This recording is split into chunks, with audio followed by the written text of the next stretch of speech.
नमस्कार।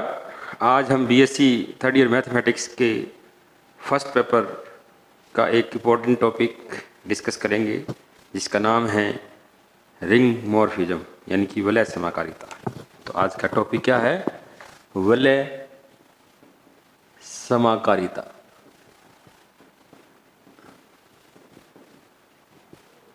यानी कि रिंग मॉर्फिज्म, ये टॉपिक है अपना। तो बात वलय समाकारिता करने से पहले हम बात करेंगे समूह समाकारिता, जो कि हमने फर्स्ट ईयर में पढ़ी है। तो समूह समाकारिता होती क्या है, पहले तो बात वो कर लेते हैं। समूह समाकारिता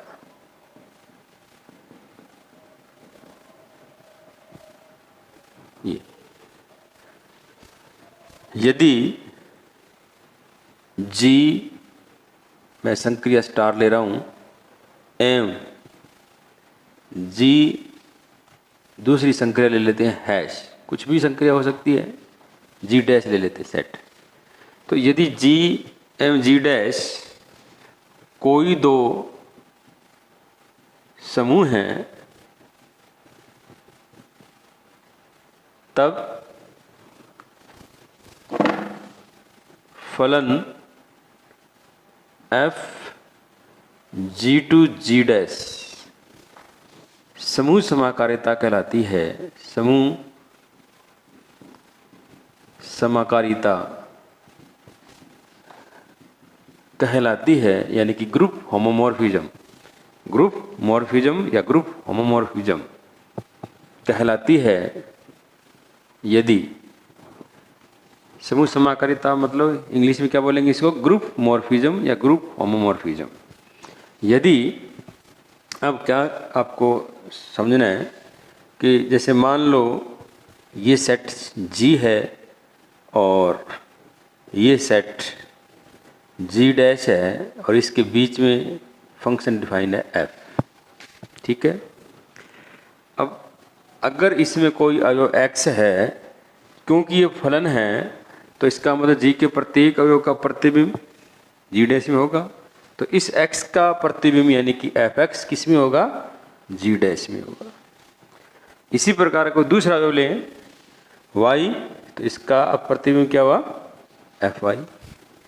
अब चूंकि G एक समूह है, तो इसमें संक्रिया कौन सी है? स्टार। तो इन दोनों अवयवों के बीच में संक्रिया लगाएंगे तो X स्टार Y भी किस में होगा? G में ही होगा। X स्टार Y किस में होगा? G में ही होगा। क्यों होगा? सामर्थ्यता गुणधर्म से। इसी प्रकार G डैश में ये भी एक समूह है, इसका मतलब ये संक्रिया इसमें क्या है? द्विधारी है, या ये सेट G डैश इस संक्रिया के सापेक्ष क्या है? सामर्थ्य है। और ये दोनों जो अवयव हैं वो किसके हैं? G डैश के हैं। तो इनके बीच में जो अपने संक्रिया लगाएंगे Fy, ये भी किसका होगा? G डैश का होगा। तो अब बात क्या है कि ये जो फलन है, ये समूह समाकारिता यानी कि ग्रुप होमोमॉर्फिज्म या ग्रुप मॉर्फिज्म कब कहलाता है? यदि प्रत्येक x, y के लिए, G के कोई भी दो अवयव x और y लो के लिए, ये जो नया अवयव बनेगा बीच में संक्रिया लगाने से, इस अवयव का प्रतिबिंब क्या हो? ये हो। यदि F x star y equal to क्या हो? Fx hash Fy, true for all x, y belongs to G। ये समूह समाकारिता की परिभाषा है।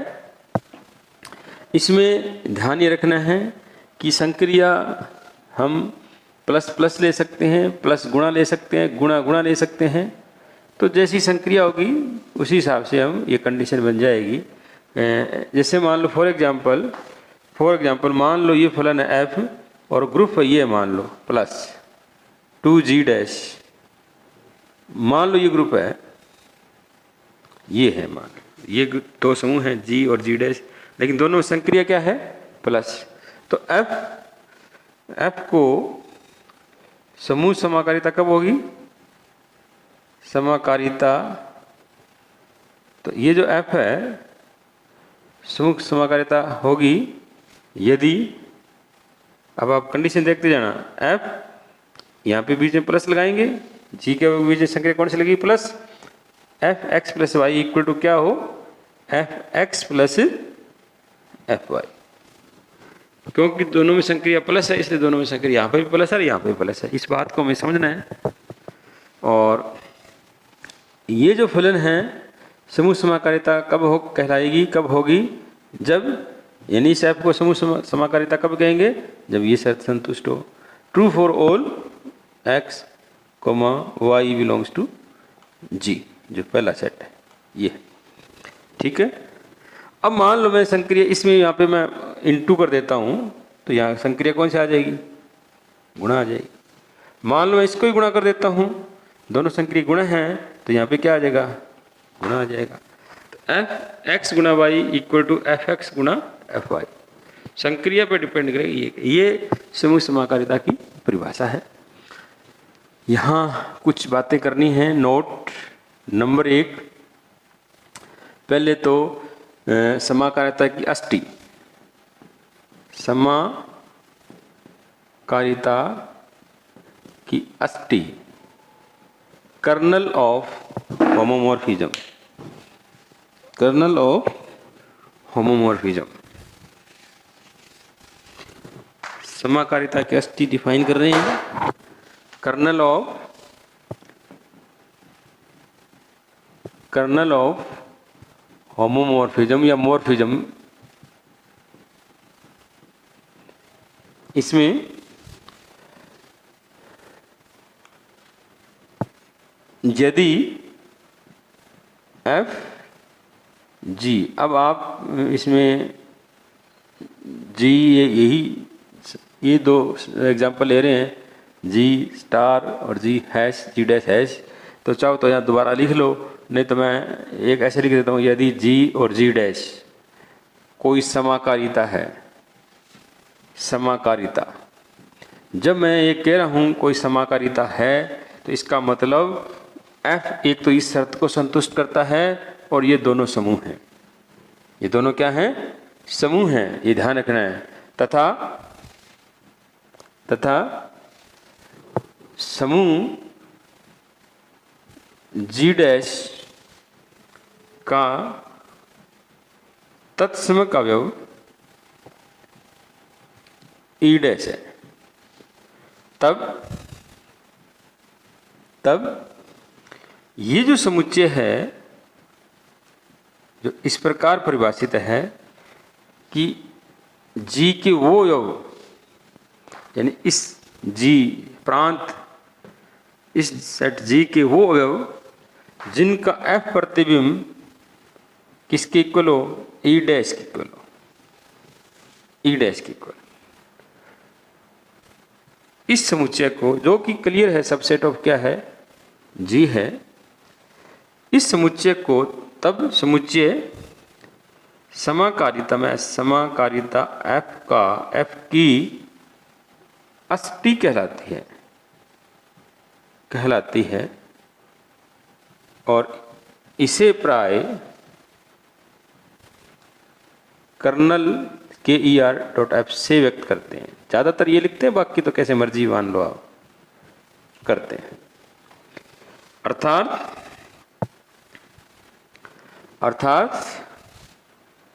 Colonel F equal to X belongs to G such that Fx equal to E dash, clearly that is subset of G। ये F की अष्टी होगी। अब एक बार नेक्स्ट पॉइंट 2 लिखेंगे,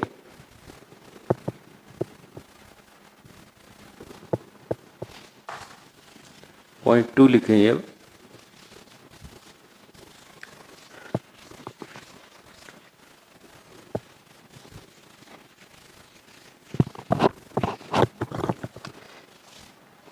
टू पॉइंट, अक्केकी समाकारिता, अक्केकी समाकारिता, इसको इंग्लिश में बोलते हैं मोनोमॉर्फिज्म या मोनोहोमोमॉर्फिज्म, मोनो शब्द आएगा।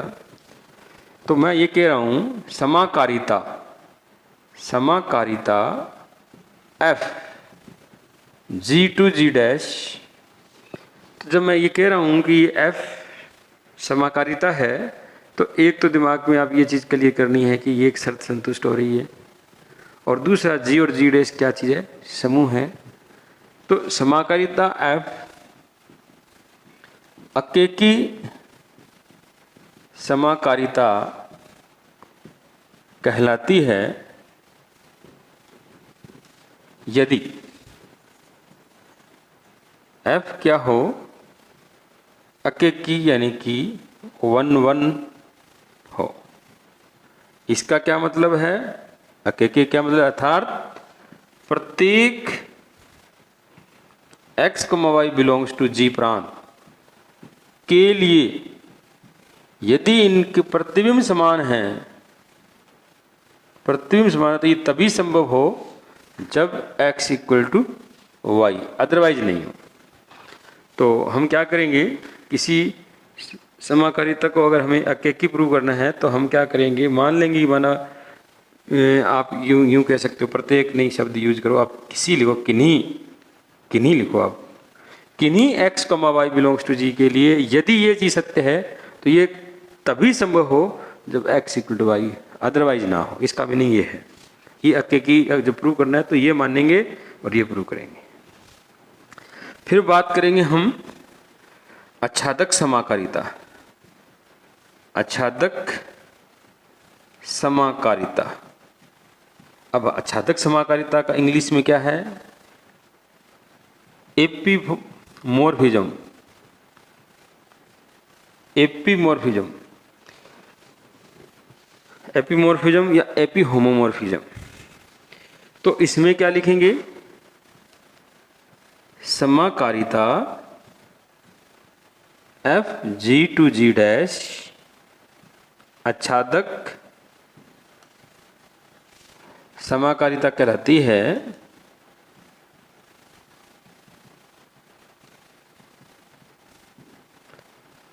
है यदि F क्या हो, आच्छादक हो। आच्छादक क्या मतलब, ऑन टू फंक्शन हो, ऑन टू फंक्शन हो। ये हमने +2 में पढ़ा है, +3 में पढ़ा है। तो अब इसका क्या मीनिंग है वो देख लो जरा।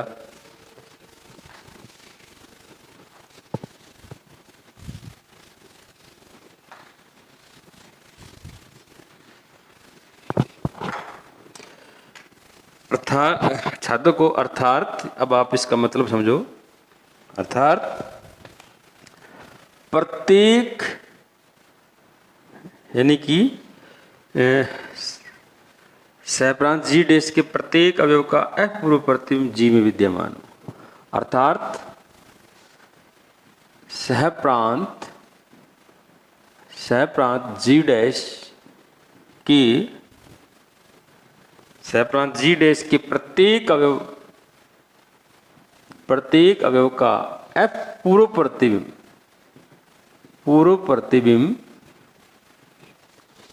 प्रतिबिंब किसमें हो, प्रांत G में विद्यमान हो। और प्रत्येक अवयव का ध्यान रखो। इसका क्या मतलब हुआ, अर्थात क्या मतलब इसका, for all y belongs to G dash, for all y belongs to G dash. G dash यहाँ पे क्या चीज है, इस फलन F का सहप्रांत। तो सहप्रांत G डैश के प्रत्येक y के लिए कम से कम एक अवयव, कम से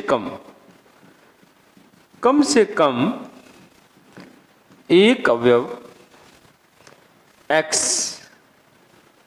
बिलोंग्स टू G, यानी कि G डैश के प्रत्येक अवयव y के लिए G में कम से कम एक अवयव x ऐसे विद्यमान हो कि fx equal to Y, fx equal to Y सत्य हो। जब fx इक्वल टू वाई सत्य होगा तो हम y का पूर्व प्रतिबिंब क्या होगा, f पूर्व प्रतिबिंब क्या होगा, x होगा विद्यमान। ये इसका मतलब है। अर्थात एक चीज और, इसका ये अगर सत्य है तो इसका मतलब F G equal to G dash सत्य होगा। ये समूह समाकारिता एफ आच्छादक समाकारिता कब कहलाती है, जब F G equal to G dash. तो यहां एफ जी क्या चीज है, इस फलन एफ का परिसर है, ये ध्यान रखो। जहां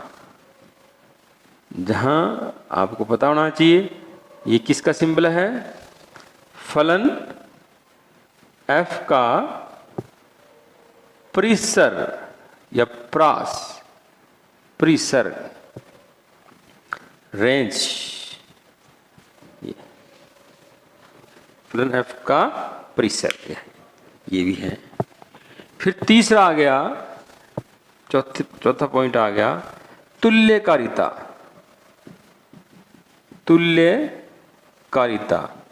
यानी कि आइसोमोर्फिज्म।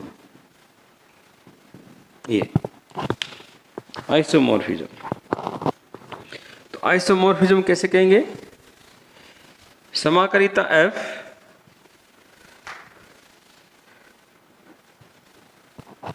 चलो दोबारा लिख देते हैं। समाकारिता या समूह समाकारिता कह सकते हैं। समाकारिता F G to G dash तुल्यकारिता कहलाती है। तुल्यकारिता कहलाती है यदि नंबर एक एफ क्या हो, एकेकी हो, और नंबर दो एफ क्या हो, आच्छादक हो। तो यहां एक बात समझने वाली है, अगर हम समाकारिता से डिफाइन कर रहे हैं तुल्यकारिता को, तो इससे दो शर्तें आएंगी कि वो फलन एफ एकेकी हो, आच्छादक हो। और अगर हम डायरेक्ट हम डिफाइन कर रहे हैं फलन एफ, तो कोई फलन एफ तुल्यकारिता कब कहलाता है, जब एफ समाकारिता हो, एफ एकेकी हो और एफ क्या हो, अच्छा तीन शर्तें होंगी उसमें, अगर हम यहाँ फलन से बात करते हैं। लेकिन हम समाकारिता लिख दिया तो एक शर्त इसके अंदर समाहित है। फिर नंबर 5, यदि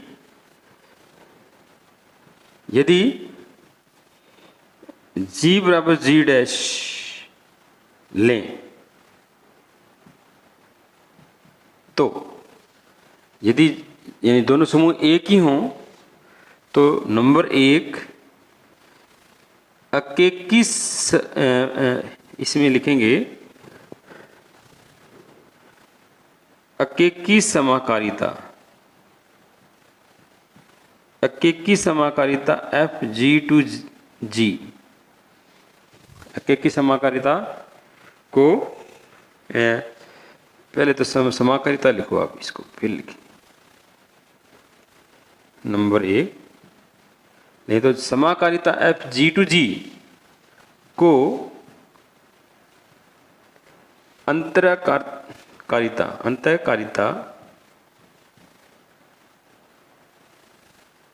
कहते हैं।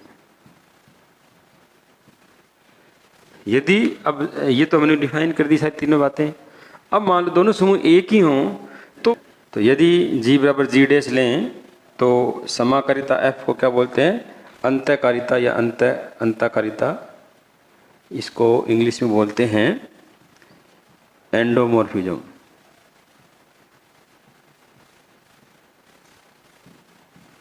कहते हैं। और नंबर 2 एकेकी आच्छादक समाकारिता। एकेकी आच्छादक समाकारिता, तीनों चीज आ गई, अर्थात तुल्यकारिता,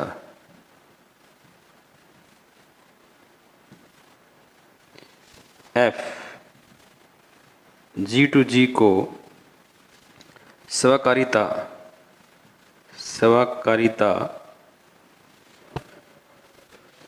समाकारिता कहते। ये थोड़ा सा ध्यान रखना। तो इसमें जब दोनों समूह एक ले लेंगे तो जो समूह समाकारिता है उसको तो हम अंतकारिता बोलेंगे, और अकिक्की छादक समाकारिता मतलब तुल्यकारिता को हम क्या बोलेंगे, स्वकारिता बोलेंगे। तो ये सारा मॉर्फिज्म के बारे में था। अब हम बात करेंगे वलय समाकारिता की।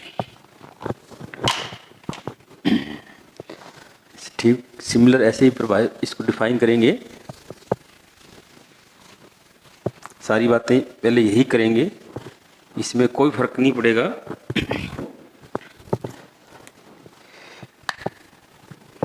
तो सबसे पहले हम बात करते हैं वलय समाकारिता, मतलब रिंग मॉर्फिज्म। रिंग मॉर्फिज्म, तो यदि R plus dot M R dash, अब बात सोचने वाली है यहाँ पे। दोनों संक्रिया वापस रिपीट कर सकते हैं यहाँ पे, या हम कोई संक्रिया दूसरी ले सकते हैं। दूसरी संक्रिया का मतलब आप इसको एक बार अगर समझनी है बात को, तो मान लो मैं यहाँ पे ऐसे करता हूँ, स्टार और हैश ले लेता हूँ। आप चाहो तो यहाँ पे भी कोई संक्रिया और ले सकते हो। कोई दो वलय है, कोई दो वलय है, तब फलन F R2 R डैश समाकारिता या वलय समाकारिता, वलय समाकारिता कहलाता है या कहलाती है। वलय समाकारिता कहलाती है या कहलाता है यदि, अब कंसेप्ट वो बिल्कुल सेम वही है। ये R है, ये R डैश है, और ये इनके बीच में फलन F परिभाषित है। अब मान लो ये X है तो Fx इसमें होगा, Y है तो Fy भी इसमें होगा। अब क्योंकि ये वलय है तो F यानी कि X प्लस Y भी इसमें होगा, और X डॉट Y भी इसमें होगा। कोई संक्रिया हम ये ले रहे हैं, संक्रिया यहाँ पे जो भी संक्रिया उसके अकॉर्डिंग। अब मैंने यहाँ पे एक समझने के लिए, अब क्योंकि F ये संक्रिया दोनों के लिए ये R डैश सामर्थ्य है, तो Fx स्टार Fy ये भी इसमें होगा, और Fx हैश Fy भी इसमें होगा। ये तो फलन की परिभाषा से हमने लिख दिया। तो इसमें दो शर्तें बनेंगी। नंबर एक, Fx plus Y equal to Fx star Fy हो, और नंबर दो, Fx dot Y equal to क्या हो, Fx हैश Fy। ये ट्रू हो for all x, y belongs to R। ये चीजें, ये वलय समाकारिता की परिभाषा है। इसमें आप यहाँ पे भी कोई दो संक्रिया ले सकते हो, जैसी संक्रिया लेंगे वैसे ही वहाँ यहाँ पे लिख देंगे। मान लो यहाँ पे संक्रिया आपने कुछ और ले लिया तो वो चीज़ यहाँ आ जाएगी, यहाँ संक्रिया कुछ और, वो संक्रिया यहाँ आ जाएगी।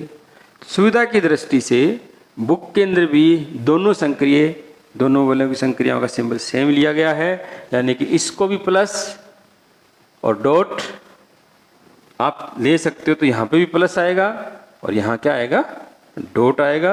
और इस एग्जाम्पल में भी यहाँ पे प्लस आएगा और यहाँ क्या लिखेंगे, डॉट लिखेंगे। ये अच्छी तरह समझ लेना चाहिए हमें कि संक्रियाओं के हिसाब से ही दोनों कंडीशन बनेंगी। ये हमेशा रटा नहीं मारना कि प्लस है, ये ध्यान रखना। तो यदि R व R डैश दोनों के अंदर संक्रियाएं हम सेम ले रहे हैं, ये होना जरूरी नहीं है। दोनों के अंदर संक्रियाएं अलग अलग हो सकती हैं। कोई तो वलय है तब फलन F जो है R2 R डैश जो डिफाइन है वलय समाकारिता कहलाता है, यदि ये दो शर्तें संतुष्ट हो। अब इसके अंदर वही हम बात करेंगे, नोट लगा के सेम टू सेम बात करेंगे। वलय समाकारिता की अष्टी नंबर 1, वलय समाकारिता या मॉर्फिज्म की अष्टी। अष्टी मतलब kernel, kernel of ring morphism, kernel of ring morphism यदि F R2R' कोई वलय समाकारिता है, कोई वलय समाकारिता हो तथा 0' वलय R' का शून्य अवयव हो। हमें यहाँ पे शून्य अवयव लेना है, शून्य अवयव हो तब F की अष्टी यानी वलय समाकारिता की जो अष्टी है वो ऐसे डिफाइन होती है भाई। तब F की अष्टी, या यूं लिख सकते हो, वो पूरा लिखना है। तब ये जो समुच्चय है, समुच्चय जिसके अंदर अवयव, वो सारे अवयव R के जिनका F पूर्व प्रतिबिंब क्या हो, शून्य अवयव हो, किसका, R' का। तो ये जो समुच्चय है ये क्लियर है, सबसेट ऑफ क्या है, R है। ये जो समुच्चय है ये वलय समाकारिता, वलय समाकारिता F की अष्टी कहलाती है। ये इसे प्राय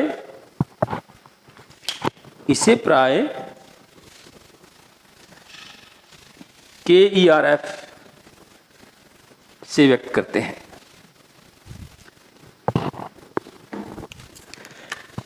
तो इसे प्राय KER.F से व्यक्त करते हैं,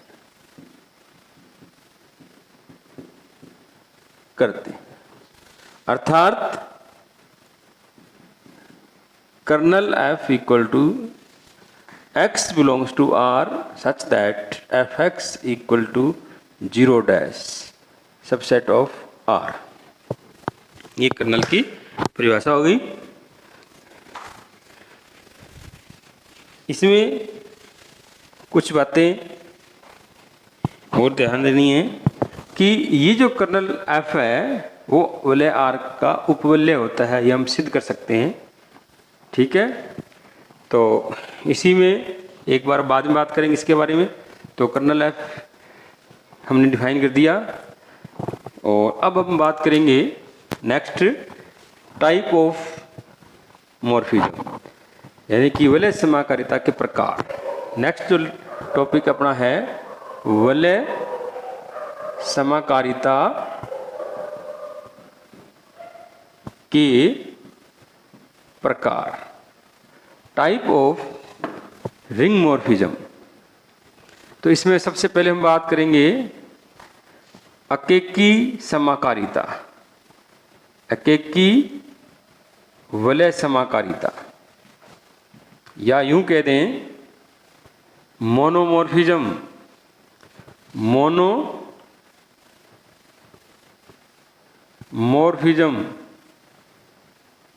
या रिंग मोनोमॉर्फिज्म कह सकते हैं। रिंग मोनोमॉर्फिज्म ये आप चेक कर लेना। तो ये हम बात कर चुके हैं इसी लेक्चर के अंदर। अब मैं वलय समाकारिता के जैसे समाकारिता शब्द लिखूंगा, आपने अभी यहाँ ये समझना है समाकारिता का मतलब वलय समाकारिता। इस तो समाकारिता F R2R' अकेकी समाकारिता कहलाता है। अकेकी समाकारिता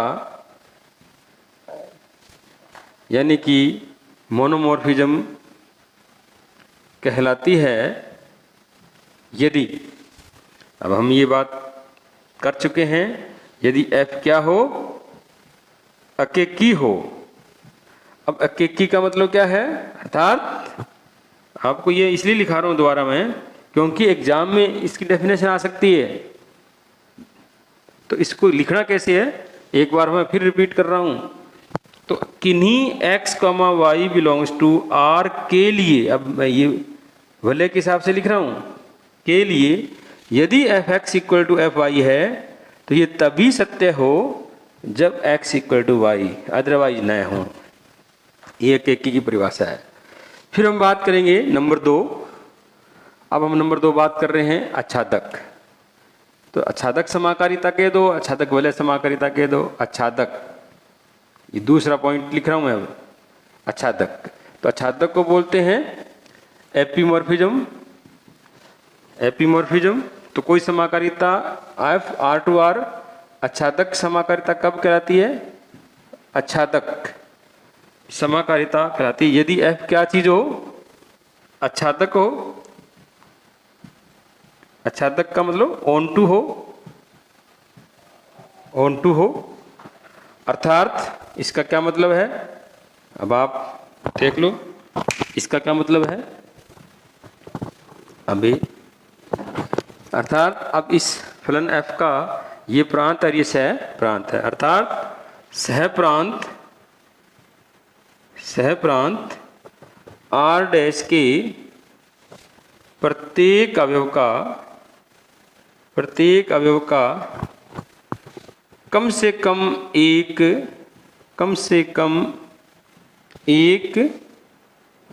f पूर्व प्रतिबिंब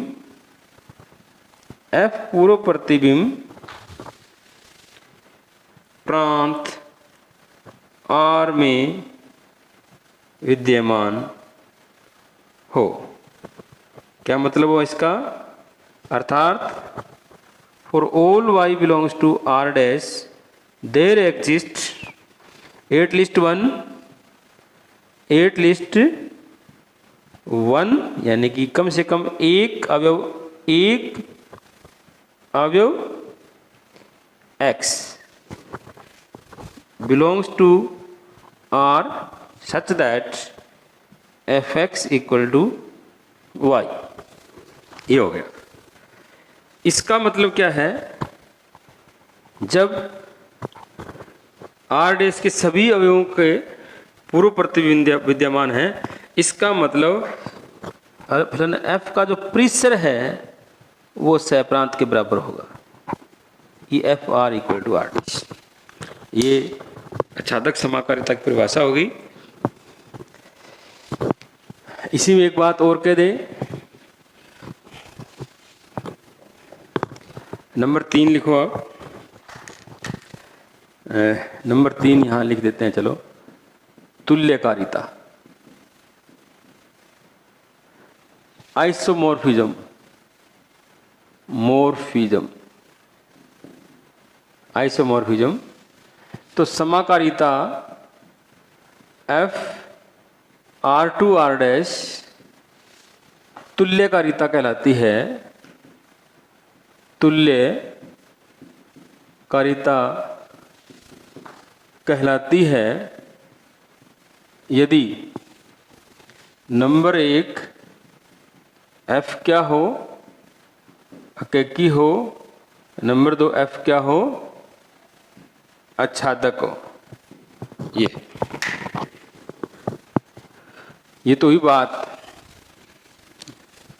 लेकिन यहाँ एक बात ध्यान देने वाली बात ये है, बार बार बता रहा हूँ मैं, जब मैं इसको बोल रहा हूँ समाकारिता, तो ये आर और आर डैश वलय है। और ध्यान रखना, समाकारिता मतलब वलय समाकारिता। तो आर और आर डैश वलय हैं और ये एफ जो है एक समाकारिता है। समाकारिता की अपनी एक शर्त है।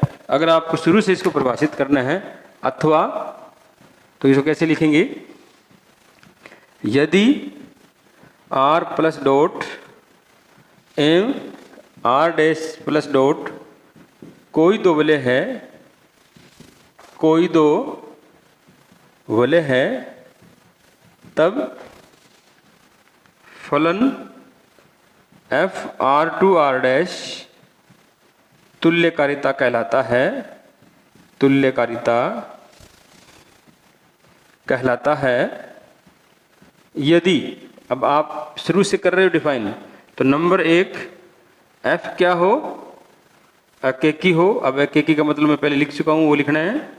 नंबर ये पूरा लिखना है। नंबर 2 f क्या हो?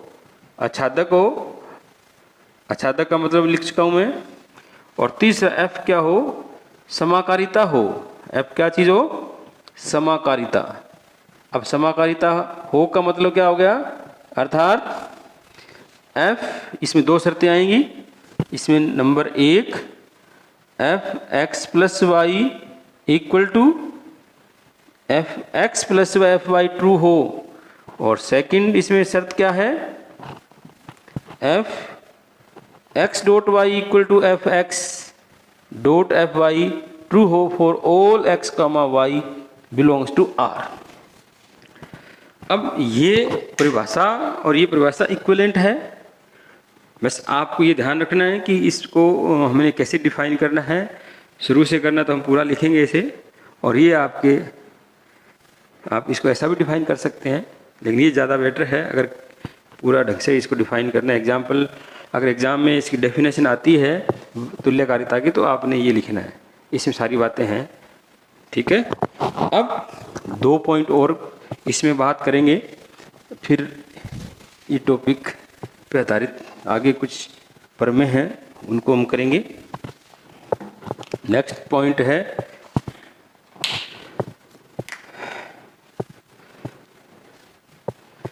चार कर देते हैं, जैसे चौथा पॉइंट है, यदि F R to R dash आच्छादक समाकारिता हो, आच्छादक समाकारिता हो, तो आर डैश को आर का समाकारी प्रतिबिंब कहते हैं। समाकारी प्रतिबिंब, होमोमॉर्फिक इमेज कहते हैं, समाकारी प्रतिबिंब कहते हैं। आर किसको, आर डैश को किसका कहेंगे, आर का क्या कहेंगे, समाकारी प्रतिबिंब। नंबर 5, यदि F R to R R dash क्या हो, तुल्यकारिता हो, आइसोमॉर्फिज्म हो, तो आर डैश को आर का क्या कहते हैं, तुल्यकारी प्रतिबिंब, आइसोमॉर्फिक इमेज। क्या बोलेंगे इसको, यूथमॉर्फिक इमेज या होमोमॉर्फिक इमेज बोलेंगे इसको, और इसको क्या बोलेंगे, आइसोमॉर्फिक इमेज। तो आर डैश को आर का क्या कहते हैं, तुल्यकारी प्रतिबिंब कहते हैं, तथा इसे प्राय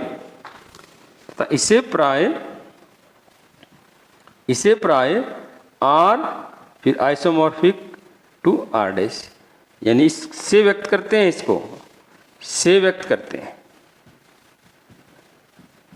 ये हो गया।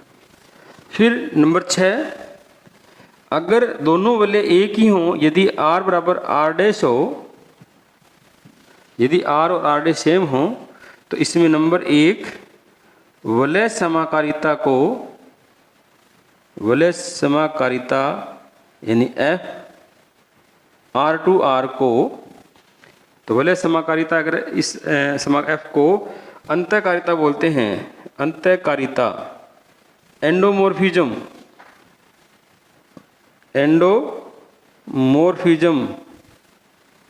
कहते हैं। ठीक है।